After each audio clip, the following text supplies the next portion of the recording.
In the U.S. Senate hearing room, the air hung thick with political tension. Senators sat in stoic silence, their gazes locked on two central figures, Vice President J.D. Vance and California Governor Gavin Newsom. Across California, protests were surging in response to President Donald Trump's immigration policies, and the federalization of the National Guard had cast many cities into chaos. Within this storm, what was intended as a procedural hearing rapidly erupted into a battle of ideology. Under the searing lights of the chamber, J.D. Vance stood tall. The deep navy of his suit contrasted sharply against the dark walnut wood of the Senate gallery. With slow confidence, he scanned the audience, pausing briefly at the press section and then again at the line of Democratic senators. His voice, low and deliberate, carried the edge of a blade honed for confrontation. "Chairman Hensley, esteemed senators and guests," he began, laying a firm hand on a heavy stack of government documents. "We gather not to debate abstractions but to confront harsh realities. Los Angeles has descended into violence and disorder, and the man responsible for that descent is Governor Gavin Newsom." Vance paused, letting his opening statement settle into the still room. On the Democratic side, faces tensed. Across the aisle, Republican senators nodded subtly. He pressed on. "In just 3 days of rioting, 127 businesses have been vandalized. Damages exceed $200 million. 42 people, including law enforcement and civilians, were injured. And this occurred under Governor Newsom's watch." He lifted a report, its blue Department of Homeland Security seal clearly visible. "This independently compiled assessment reveals that California's state leadership delayed action by 48 critical hours. While cities burned, Governor Newsom held press conferences and placed blame on President Trump. Whispers echoed around the hearing room. Some senators exchanged glances.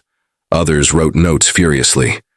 Vance kept his eyes fixed on Newsom, whose face was stern but composed. "Governor Newsom," Vance said sharply, "has turned California into a safe haven for chaos. His immigration policies, particularly his stance on undocumented immigrants, have allowed extremist factions to weaponize protests. He calls it compassion. I call it negligence." He pivoted then, shifting focus. "When a state can't protect its people, the president must act. Federalizing the National Guard wasn't authoritarianism. It was responsibility." Senator Daniel Brooks murmured agreement.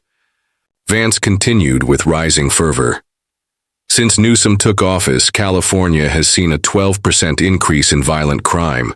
In Los Angeles alone, there were 1,300 armed robberies in the past year. This isn't progress. It's systemic failure." He turned to the Democratic bench. "Some of you may defend the governor, citing civil rights and sanctuary policies. But whose rights are we prioritizing? The rights of criminals over citizens? Families who fear leaving their homes while criminals roam free?"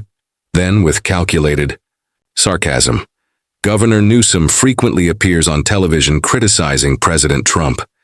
But when it's time to govern, he looks to the same federal government he disdains to bail him out. That's not leadership. That's hypocrisy." He cited specific failures. On day 1 of the unrest, California refused assistance from the Department of Homeland Security. Instead of collaboration, Governor Newsom chose to inflame tensions via social media. The atmosphere turned electric.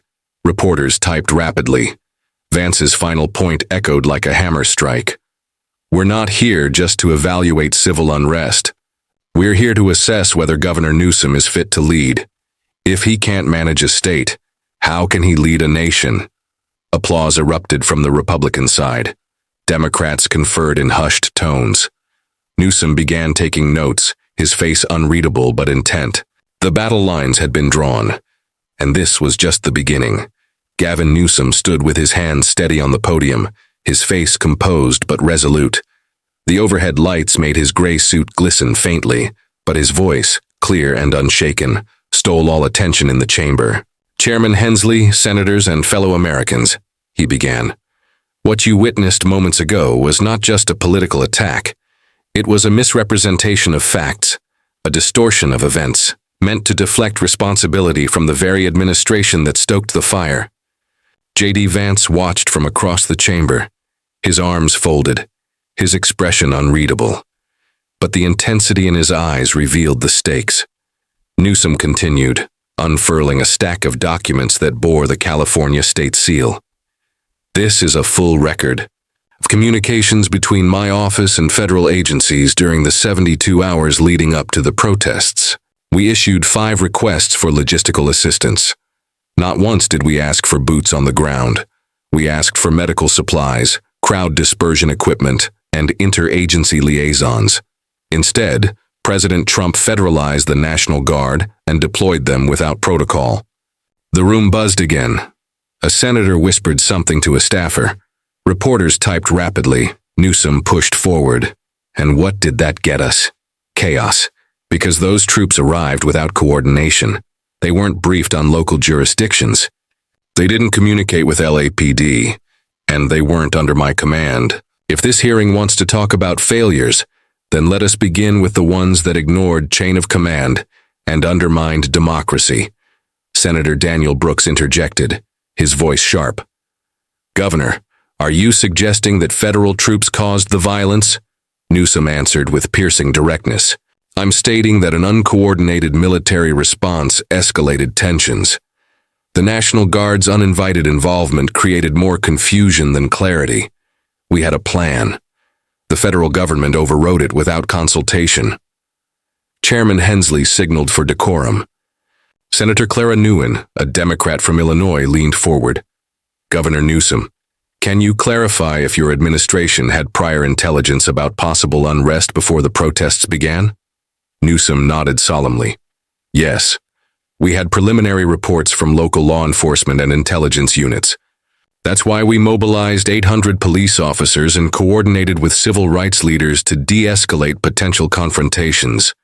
We weren't asleep at the wheel. We were overruled by a government more concerned with optics than safety.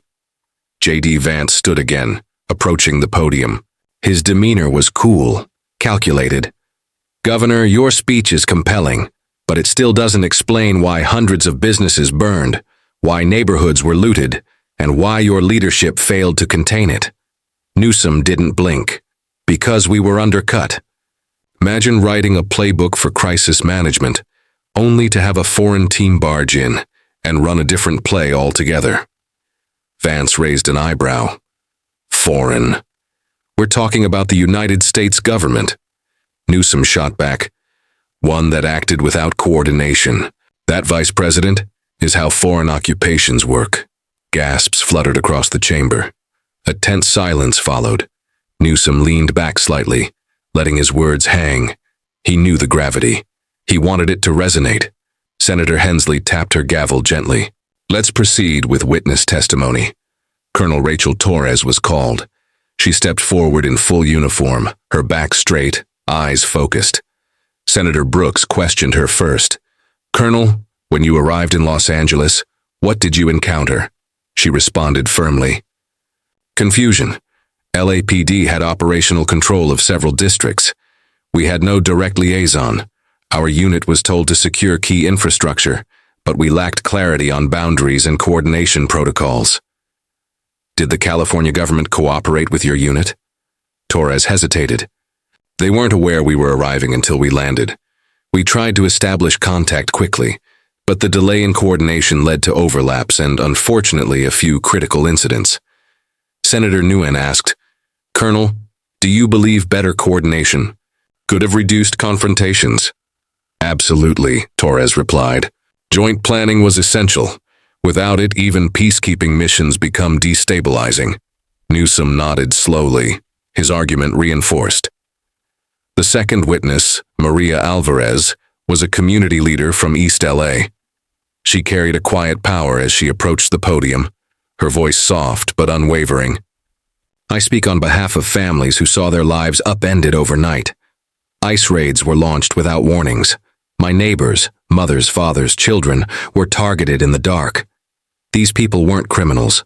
They were janitors, clerks, school aides. When the protests erupted, it wasn't out of violence, it was out of fear. Her voice cracked slightly. And when the National Guard came, they didn't calm anyone. They blocked roads, fired tear gas, and made things worse. We begged for de-escalation. Instead, we got silence from Washington and confusion from every direction. Vance took notes quietly. His poker face never wavered, but his grip on the pen tightened. Newsom, meanwhile, looked at Alvarez with quiet appreciation. Senator Hensley called the third witness, Lieutenant James Carter of the LAPD. Broad-shouldered and precise, Carter projected calm authority. "Lieutenant Carter, how did your department coordinate with the National Guard?" asked Senator Brooks. "We didn't," Carter said bluntly. "They arrived with no notice. Their methods didn't align with ours. In one case, they rerouted protesters into a dead-end street, which led to panic and a violent clash." Carter glanced at Newsom. "Governor Newsom gave us full backing. We requested state support, and we received it. What we didn't need was a separate command chain dropped on us without a plan." The hearing room fell into uneasy quiet. Part 3 Chairman Hensley's gavel echoed through the hearing room again, calling for the final phase of the confrontation between Vice President J.D. Vance and California Governor Gavin Newsom. The room had become a cauldron of anticipation. Every eye locked on the podium as Vance stepped forward once more. The last round had ended with Vance exposing a leaked internal document and a video that shook Newsom's defense. But now, the stakes were even higher. Vance was ready to unleash his most damning piece of evidence. The vice president began with deliberate slowness, his voice calm but heavy with intent. "Governor Newsom, we've debated policies, statistics, and responsibilities. But now let's talk about something else. Your awareness of what was about to unfold." He reached into his folder and pulled out a sealed manila envelope. From it, he extracted a document stamped, "Confidential." "This," Vance said, holding it high, "is a memo from your chief of staff, dated 3 days before the protests. It warns of the likelihood of coordinated unrest across downtown Los Angeles and strongly recommends immediate engagement with federal authorities. But you dismissed it. Why, Governor? Why ignore your own staff's warnings?" Newsom's face twitched. Just for a second, the murmur that followed was electric. The memo was real, and it came from inside his administration. He straightened. In his chair, fingers laced together as if steadying himself for a storm. "Vice President," Newsom began, his voice measured. "I did not dismiss it. I deliberated with my cabinet, consulted local officials, and believed at that time that the state had the situation under control. We were wrong about the timing. I accept that." Vance seized on the admission. "So, you're acknowledging that your inaction contributed to the chaos?" "I'm acknowledging," Newsom replied, "that the dynamics of civil unrest are complex. Not everything can be anticipated precisely, but your administration's choice to respond with brute force instead of cooperation made everything worse." With that Chairman Hensley signaled for the secondary round of witness testimony to begin. Vance sat down, satisfied for the moment. Now it was time to hear from those on the ground. The first to testify was LAPD Chief Anthony Ramirez, a seasoned officer with 25 years of service. Dressed in his formal blue uniform, his presence brought a fresh wave of attention. "When the protests began," Ramirez stated, "we requested support from both the state and the federal government. The state's response was prompt. We received reinforcements and logistical support within 24 hours. The federal response, however, lacked communication. Troops arrived without coordination, and that led to tactical confusion." Senator Daniel Brooks raised an eyebrow. "Chief Ramirez, are you saying the federal government's actions made things worse?" Ramirez hesitated. "Not worse intentionally, Senator, but uncoordinated efforts always carry the risk of escalation." Then came Dr. Lauren Chen, a sociologist from UCLA who had been studying urban unrest for over a decade. Her findings were unsettling. The introduction of federal troops shifted the mood from protest to confrontation. Fear replaced frustration, and aggression became more likely. "Our surveys show that the moment military-style vehicles rolled into neighborhoods, Community trust collapsed. Next was Brian Parker, a small business owner from Fairfax Avenue whose store had been looted. "I lost everything," he said, voice cracking. "But I don't blame the protesters. I blame the leadership vacuum. No one took control. We watched the chaos grow while the governor and the president pointed fingers at each other." His testimony drew nods from both sides of the aisle. It wasn't a partisan issue anymore. It was a failure of governance. Newsom took the opportunity during a brief recess to make a statement to the press outside the chamber. Cameras rolled as he stepped up to the podium in the hallway. "This is not about scoring political points," he said. "It's about restoring order, rebuilding trust, and protecting our democracy from being exploited for power. I stand by California's commitment to our people and to our constitutional rights." Back inside, Vance was preparing his final assault. Chairman Hensley called the room to order, and Vance stood again. "I have one more question for Governor Newsom," he said. "During the protests, did you or your administration authorize the use of facial recognition technology to identify demonstrators?" Newsom's eyes narrowed. "That's a classified matter, Vice President." "So, that's a yes," Vance replied. "You violated civil liberties while accusing us of authoritarianism." The room exploded in noise. Hensley banged her gavel repeatedly. Newsom, visibly rattled, stood to defend himself. "Facial recognition was used by local law enforcement, not by my direct order. We follow California privacy laws. Unlike your administration, we don't weaponize data to target dissent." Senator Clara Nguyen jumped in to support Newsom, redirecting the discussion toward federal overreach and ICE misconduct. As the final minutes of the hearing ticked down, Chairman Hensley called for closing statements. Vance stood first. "My fellow Americans, this isn't about California alone. This is about the soul of our nation. Leadership is not about giving press conferences. It's about results. And when chaos descends, we must act, not argue." Newsom rose, calm and composed. "Leadership is also about justice. When federal forces trample civil rights, when communities are silenced, we must stand up, not roll over. California did what it had to, and will continue to lead with our people, not against them." The gavel fell once more. The hearing was over, but the political war was just beginning. As the hearing entered its final hours, the atmosphere in the Senate chamber was electric, with every seat occupied and every camera lens trained on the podium. The stakes had never felt higher. Gavin Newsom, though battered by relentless attacks from J.D. Vance, appeared composed, standing tall for what many viewed as a critical final defense. Chairman Hensley raised her gavel. "Governor Newsom, you have the floor for closing remarks." Newsom adjusted his tie, leaned forward, and began. "Senators, America is watching us. They're not just watching a political showdown. They're watching to see if our democracy will listen to truth or drown in theatrics." He paused, making eye contact with several senators across the aisle. "I've been accused of failure, of negligence, even complicity. But the reality is this: I led during a time of chaos, a time created not by one city, not by one state, but by a storm of fear and division fueled by Washington." The room fell silent. "Let me remind you what leadership looks like. When communities burned, I didn't hide. I stood in the rubble with business owners. I visited the hospitals. I met families who feared deportation. I led with presence and empathy. And yes, I opposed the federalization of our state forces because it wasn't coordinated. It wasn't lawful. It wasn't helpful." He gestured toward the Republican side. "Vice President Vance wants to rewrite that history. He wants to frame action as chaos, resistance as disobedience, and compassion as weakness. But California isn't chaos. It's resilience." Senator Brooks leaned toward a colleague, whispering something, while Senator Clara Nguyen nodded in quiet approval. Newsom's voice rose.